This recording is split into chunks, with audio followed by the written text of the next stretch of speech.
Avec la crise sanitaire, les salariés ont été massivement confrontés au digital.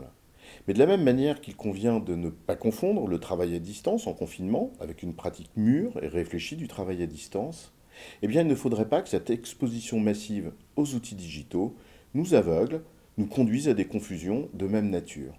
Deux d'entre elles doivent être soulignées. L'illusion de l'acculturation, d'une part, et les fractures digitales, d'autre part. L'illusion de l'acculturation, c'est assez simple à comprendre. Les entreprises appellent de leur vœu une transformation digitale parce qu'elles pensent que le digital contribue à faire évoluer les manières de travailler et de manager. Mais pour tirer les profits attendus, c'est bien d'une culture du digital dont il s'agit. C'est faire évoluer les manières de faire, favoriser une plus grande transversalité, désiloter les organisations. Or, la période que nous avons vécue, c'est une exposition massive à quelques outils digitaux, comme la visio par exemple. Sérieusement, c'est pas parce qu'on maîtrise Teams, Zoom ou Slack qu'on a développé l'intelligence de leur utilisation. On va prendre deux exemples. Les applications collaboratives, elles devraient nous permettre de travailler avec plus de transversalité, oui, bien sûr.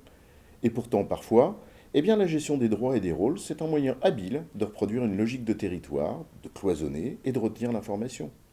Prenons un autre exemple.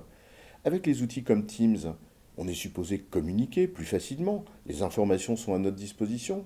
Oui, sauf quand les outils sont tellement nombreux et fouillis qu'on ne sait plus où ça se trouve, on ne sait plus où la chercher, cette information entre Teams, SharePoint, Yammer, etc. Et à la fin, comme on ne sait pas où c'est, on double avec un email. Alors pour que le digital constitue un vrai levier de transformation culturelle, il faut se forger une discipline dans l'utilisation des outils. Une discipline au sens du disciple, c'est-à-dire adopter les bons comportements. Bref, vous l'avez compris, la truelle ne fait pas le maçon.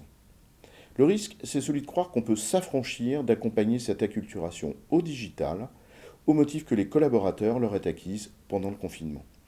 Y compris avec des populations à qui on prête intuitivement une maîtrise du sujet qu'elles n'ont pas nécessairement, comme les digital natives par exemple. Et on en arrive là au second point, celui des fractures. Le digital irrigue tous les métiers, c'est une évidence, y compris pour des démarches administratives qu'on ne pourrait plus faire sans. Et c'est là où le bas blesse.